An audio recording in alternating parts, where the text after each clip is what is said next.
Mapagpalang araw, kapatid. Mapagpalang umaga, mapagpalang tanghali, mapagpalang gabi. Purihin po ang Panginoon. Kapatid, muli tayong makikinig ng mensahe ng God sa mga oras na ito para sa ating araw-araw, para sa ating isang linggo, para sa araw-araw. Ang mensahe ng God kailangan pakinggan. Tayo ay manalangin. Hallelujah God. Tayo yumuko. Manalangin. Purihin ang Panginoon. Purihin ka, O God. Father, sa oras na ito, kami, Panginoon, ay nagpapakumbaba. Dumudulog kami sa paanan ng iyong trono, Father. Lord, linisin mo kami. Meron kaming mga kahinaan na nakakaligtaan naming, Panginoong, makasunod sa kalooban mo. Dalangin namin ang kapangyarihan ng Banal na Espiritu sa pangalan ni Jesus, Father God. Nagpapakumbaba kami, Father. Lord, patawarin mo kami sa mga bagay, Father God, na amin, Panginoon. Lord, aming nakakaligtaang nagagawa namin, Panginoon, na hindi ka lugod-lugod sa iyo, Father.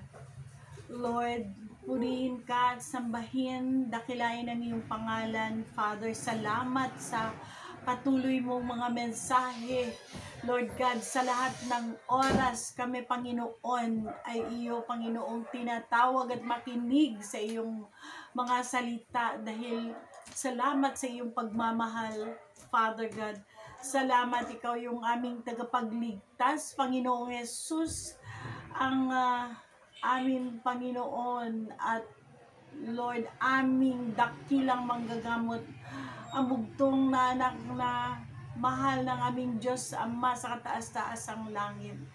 Dalangin din namin ang gabay ng Banal na Espiritu, Father God. Lord, sa mga oras na ito, dinadalangin ko, Panginoon, ang bawat makinig, Father God, ay talagang gabayan ng Banal na Espiritu. At yung lingkod na ito, Panginoon, ay gabayan ng Banal na Espiritu na ang lalabas sa aking mga bibig ay talagang pawang nang galing sa iyo, Panginoon, sa iyong mga salita, Father.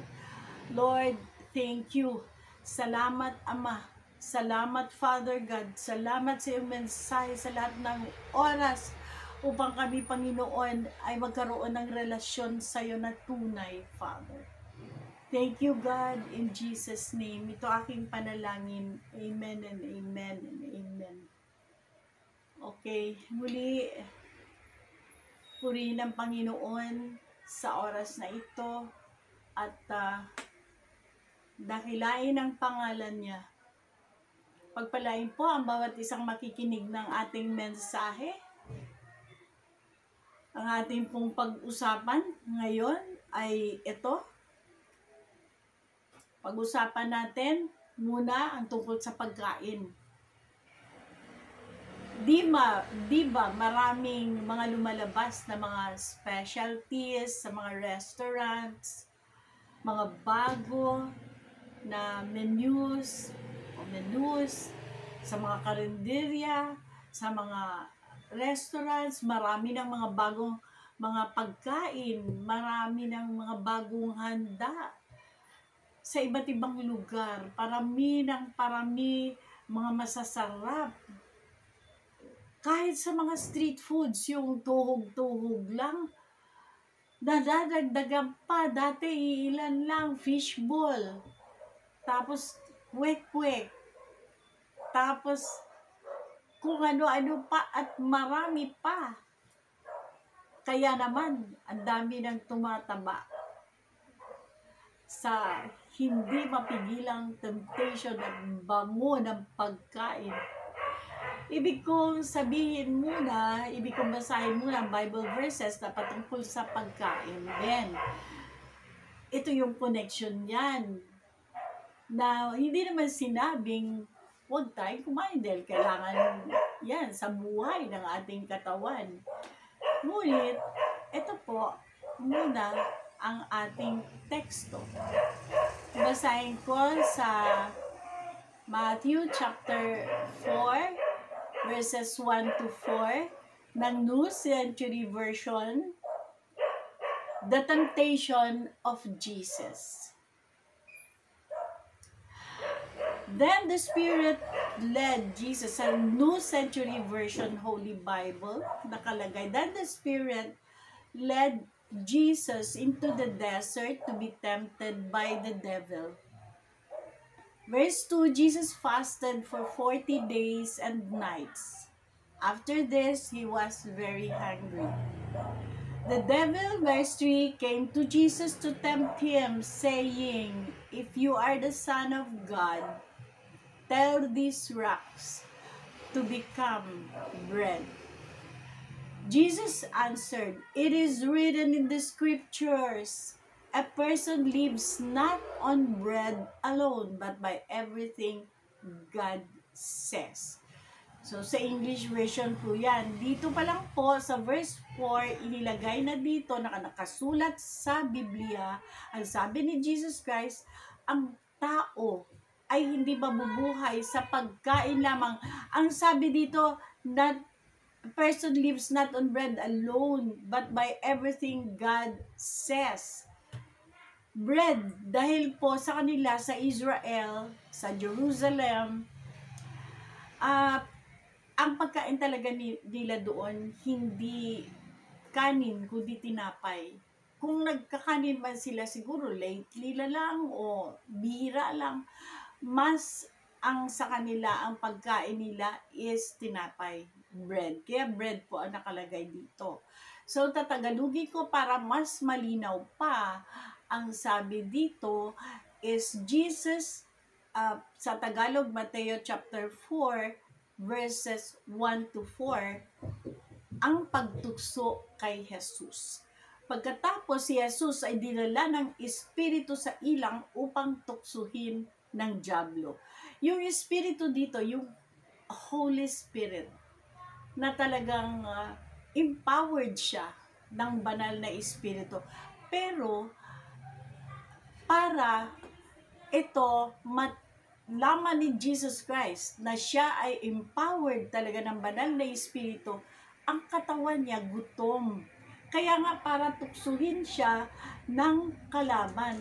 Bakit? Kasi ang katawan natin, ang ating laman, ay yun ang nagdadala sa kahinaan o nagdadala ang laman sa tukso.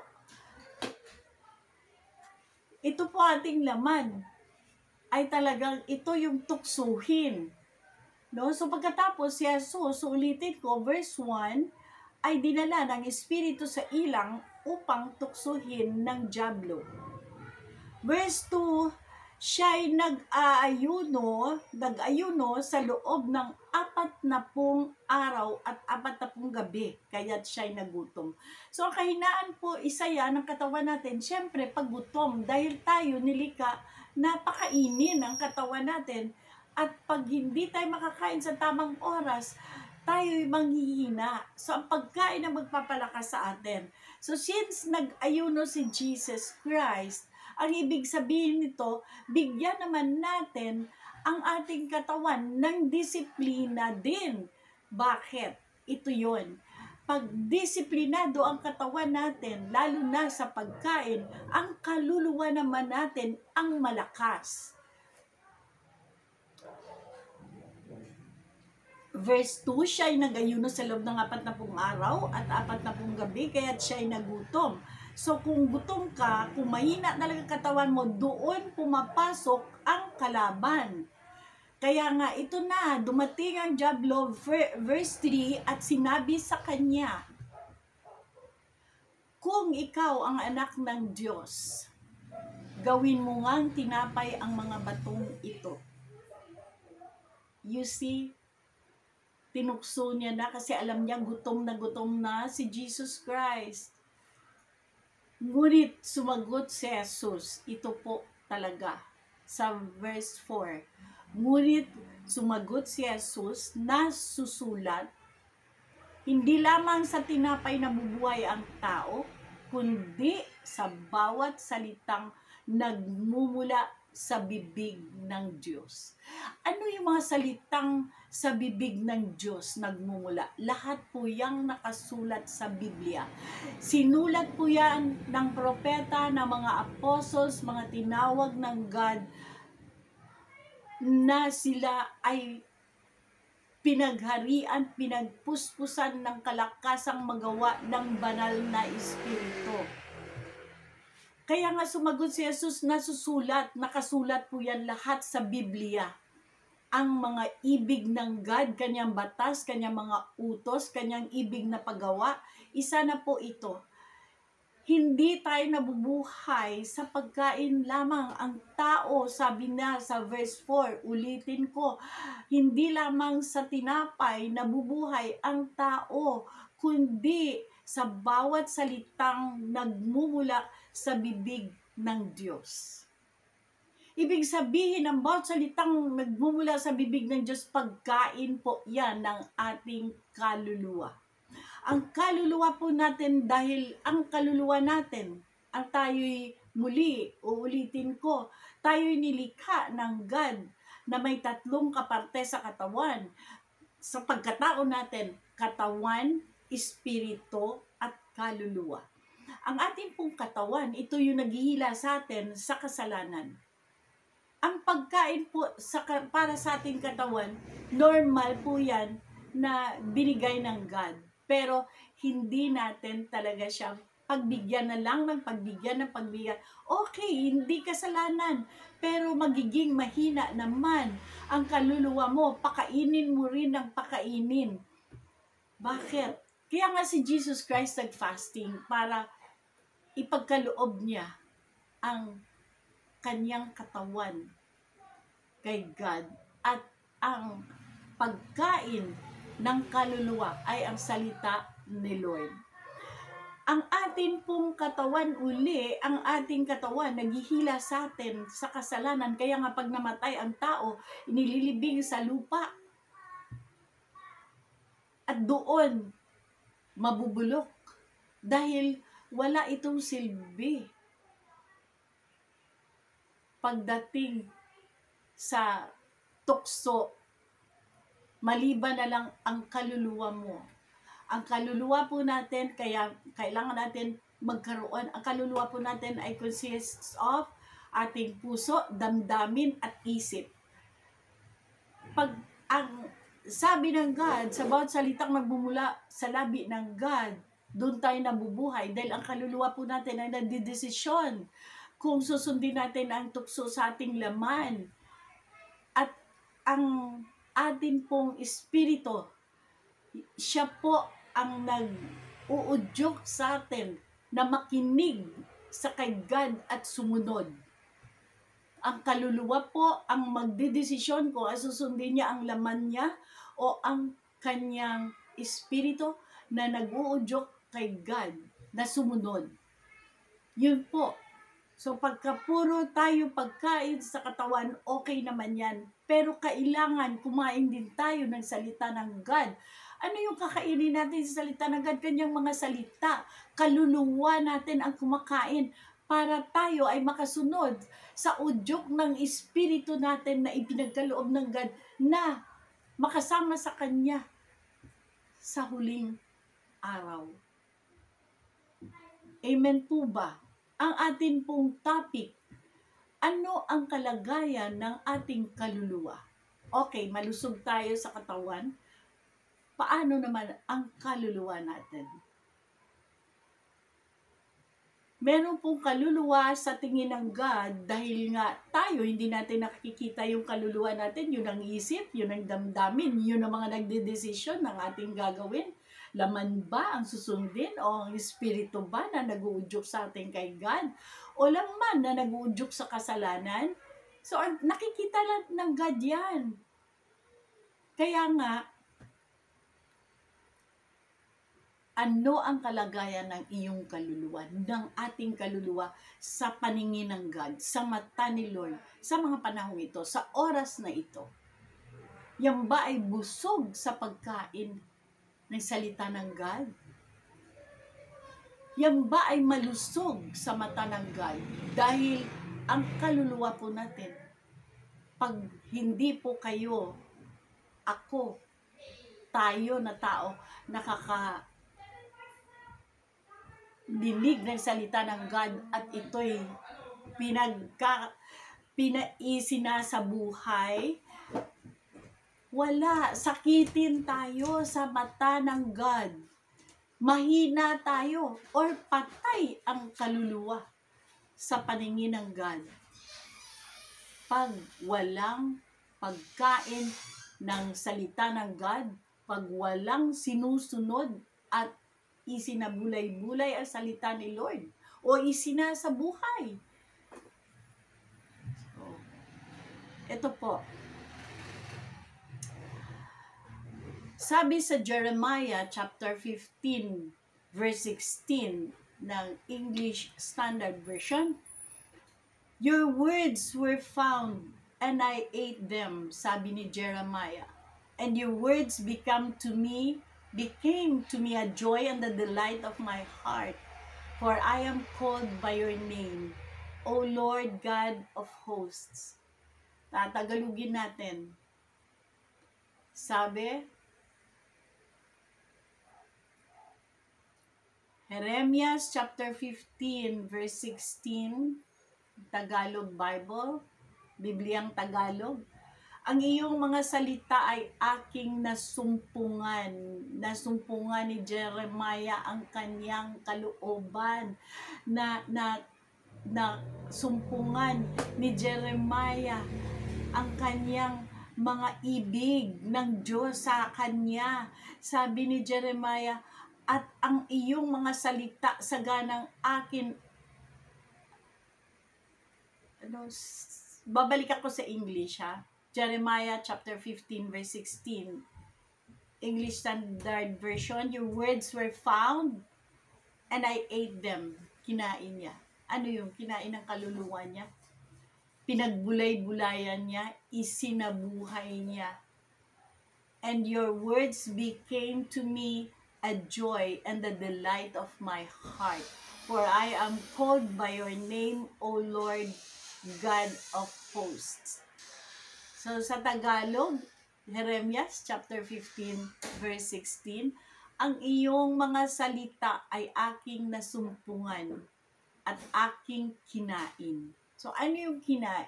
Anong kumain? Ang kaluluwa niya.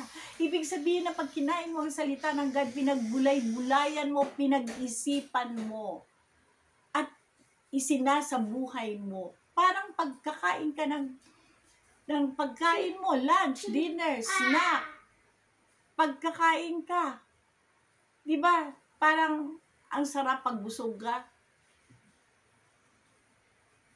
Okay na. Pag uminom ka ng water. So, ang iyong mga salita sa ganang akin ay katuwaan at kagalakan, sabi ni Jeremiah.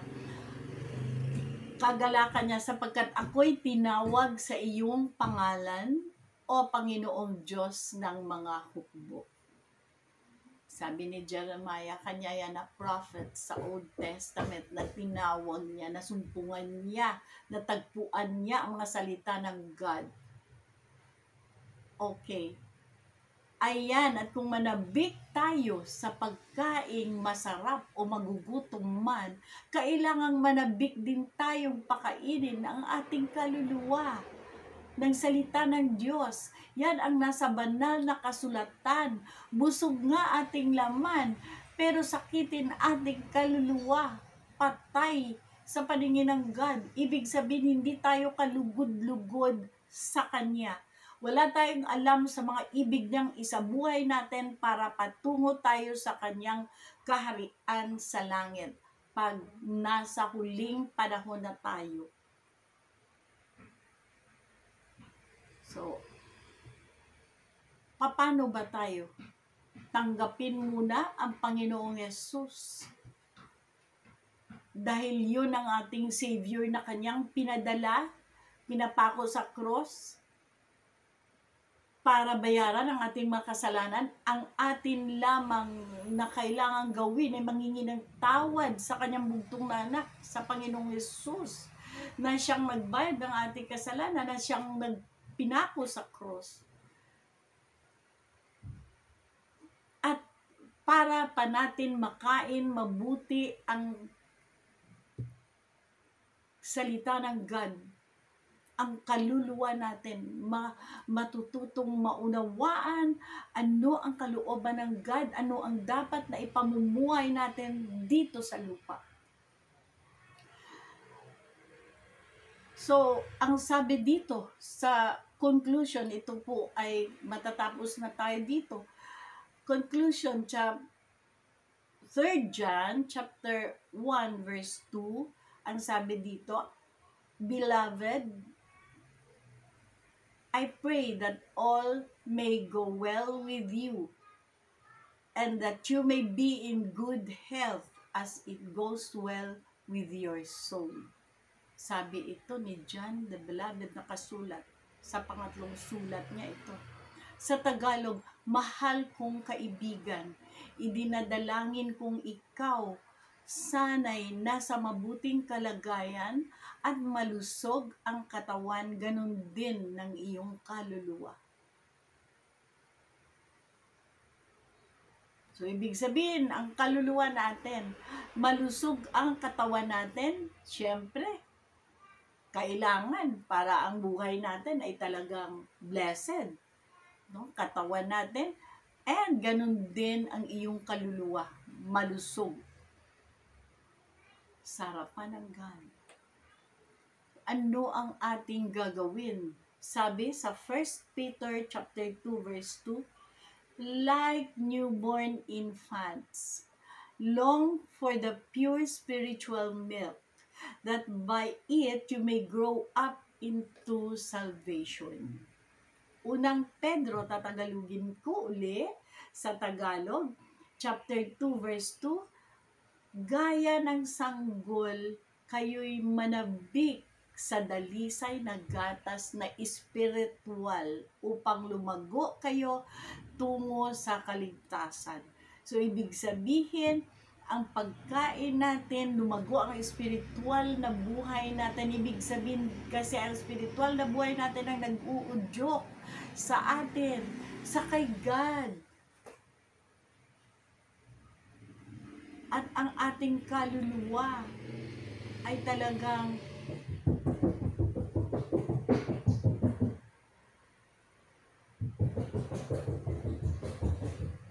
maayos sa harapan ng God. So, ang gatas, ibig sabihin, katulad, binigyan tayo ng tingnan natin ang sanggol na bagong panganak. Di ba wala siyang ginawa? Gutom na gutom lagi na gatas ng ina. Ganun ang gawin natin sa salita ng God. Lagi tayong magbasa ng Bible. Tanggapin muna natin ang Panginoong Yesus bilang ating personal na Panginoon at tagapagligtas. At manalangin para may relasyon kay God, manghingi ng kapatawaran, at isa-isahin niyo po yung Bible. Titingnan niyo po ang Biblia. Amen? Basahin niyo ang Biblia para sa pagkain natin ng ating kaluluwa. Anong sabi ni Jesus Christ? Hindi tayo nabubuhay sa pagkain lamang, kundi sa bawat salita na namumutawi sa labi ng God. Ang alin, ang Biblia, ang mga nakasulat doon na mga salita ng God. Banal na kasulatan. So tayo po ay magtatapos dito. Thank you, Lord. Thank you, O God. Panginoon, salamat, Father, sa araw na ito. At salamat, Panginoon, na kailangan talaga kami, Father God, ay kumain ng iyong salita. Araw-araw, kailangan na isa sa bulay-bulay namin ang iyong salita, Father God, na yung banal na kasulatan. Nasa kasulatan mo, Panginoon Ama, Lord, ang iyong mga salitang namumutawi sa iyong labi, dapat talaga namin yun, Panginoon, pakainin ang aming kaluluwa. Thank you, Father. Thank you, God.